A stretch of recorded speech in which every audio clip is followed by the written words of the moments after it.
नमस्कार शेतकरी मित्रांनो, स्वागत आहे आपल्या यूट्यूब चॅनलवरती. सोयाबीन पिकाविषयी आपण माहिती पाहणार आहोत. म्हणजे आता जवळपास आपला जो काही मोसम आहे सोयाबीन पेरण्याचा जवळपास एका महिन्यावरती आलेला आहे. म्हणजे साधारणतः 7 जूनच्या नंतर आणि 30 जूनच्या आत किंवा जूनच्या लास्टच्या आठवड्यामध्ये आपल्याला माहिती आहे पाऊस पडत असतो आणि पेरणी आपण करत असतो. तर बऱ्याच शेतकऱ्यांचं शेतीमध्ये काय मशागत वगैरे, नांगरणी किंवा पाळी असेल हे आता चालू आहे. तर कशाप्रकारे आपल्याला ते करायचे, कारण आपण पुढचं जे काही उत्पन्न आहे ते चांगल्या प्रकारे घेणार आहोत. तर सोयाबीन हे कमी खर्चात आणि चांगले उत्पन्न देणारे महत्त्वाचे नगदी पीक आहे. म्हणजे सोयाबीनचा जर पिकाचा विचार केला तर दुसऱ्या पिकामध्ये हे नगदी आहे, लवकर येतं. आणि सोयाबीनचे भरघोस उत्पन्न मिळवण्यासाठी पेरणीपूर्वी शेतीची योग्य तयारी करणे अत्यंत आवश्यक असते. सर्वप्रथम जमिनीची खोल नांगरट करायची उन्हाळ्यात. म्हणजे आता उन्हाळा चालू आहे, त्यामुळे जमिनीत असलेले किड्यांचे, आळ्यांचे, तसेच तणांचे बीज आणि रोगकारक जंतू नष्ट होण्यास मदत होते. आपण जर नांगरणी जास्त खोलवरती केली तर जे काही आपलं आपण म्हणतो तण आहे किंवा आळ्या आहेत किंवा किडे आहेत, त्यांचं काय होतं, म्हणजे पूर्ण जंतू ते मरून जातात, नष्ट होतात. त्यानंतर 2-3 दिवसांनी कुळवाच्या पाळ्या देऊन जमीन भुसभुशीत करावी. नांगरणी झाल्याच्यानंतर लागलीच आपल्याला माहिती आहे, आपण ट्रॅक्टर असेल किंवा ज्यांच्याकडे बैल असतील त्यांनी पाळी घालायचे. जमिनीमध्ये पाणी साचणार नाही याची काळजी घ्यायची. म्हणजे पूर्ण जमीन आपली पाळी घालून एकदम प्लेन, म्हणजे चारी बाजू किंवा पूर्ण जे काय लेवल दिसलं पाहिजे अशा प्रकारे आपल्याला पाळी घालायची आहे. कारण सोयाबीन पिकाला पाणथळ जमीन मानवत नाही.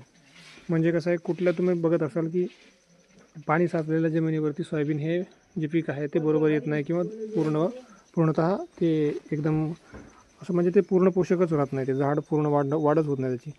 पेरणीपूर्वी जर तुमच्याकडे शेणखत असेल किंवा कंपोस्ट खत असेल तर प्रति एकर 4 ते 5 टन टाकल्यास जमिनीची सुपीकता वाढते. म्हणजे शेणखत असेल किंवा कंपोस्ट असेल तर ते टाकल्यामुळे आपल्या जमिनीची सुपीकता वाढते.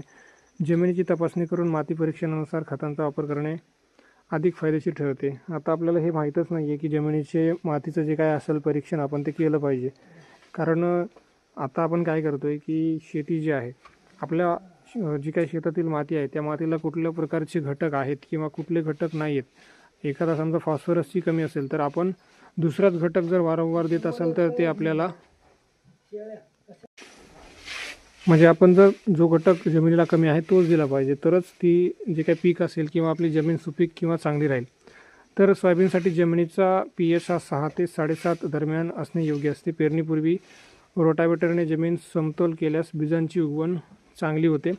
उत्तम दर्जाचे आणि रोगमुक्त बियाणे निवडणे खूप महत्त्वाचे आहे. आता याच्यामध्ये आपण सगळं जर नियोजन केलं आणि आपलं जर जे काय आपल्याला बियाणं निवडायचे तेच जर आपलं चुकीचं झालं तर आपलं सर्व काही जी मेहनत आहे ती व्यस्त होऊन जाईल.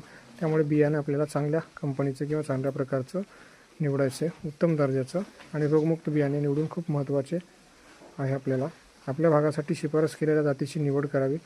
कारण अनेक प्रकारच्या जमिनी वेगवेगळ्या प्रकारच्या असतात, त्याच्यामध्ये वेगवेगळ्या प्रकारच्या जमिनी, हलकी जमीन असेल तर तिथं कुठलं बियाणं वापरायचं ते तुम्हाला माहीत असलं पाहिजे. बियाण्याची उगम क्षमता चांगली असावी. पेरणीपूर्वी बियाणाला जैविक प्रक्रिया करणे आवश्यक आहे. म्हणजे जे काय आपलं रायझोबियम आणि PSB फॉस्फरेट सेल्युबिलायझिंग बॅक्टेरिया यांची बीज प्रक्रिया केल्यास नत्र स्थिरीकरण चांगले होते व उत्पादन वाढते. तसेच बुरशीनाशक औषधाने बीज प्रक्रिया केल्यास सुरुवातीच्या रोगांचा प्रादुर्भाव कमी होतो. पेरणी योग्य वेळी करणे अत्यंत गरजेचे आहे. कारण साधारण जून महिन्यात पहिल्या चांगल्या पावसानंतर पेरणी करावी. उशिरा पेरणी केल्यास उत्पादनात घट होते. 2 ओळीतील अंतर हे साधारण 45 सेंटीमीटर असले पाहिजे. अशाच प्रकारे जे काही सोयाबीन पिकाची माहिती आहे, थोडक्यात माहिती आपण दिलेली आहे. आणि आपण सोयाबीन पिकावर सुरुवातीपासून, पेरणीपासून ते आपण पूर्ण सोयाबीन आपलं काढेपर्यंत या यूट्यूब चॅनलवरती आपण माहिती देणार आहोत.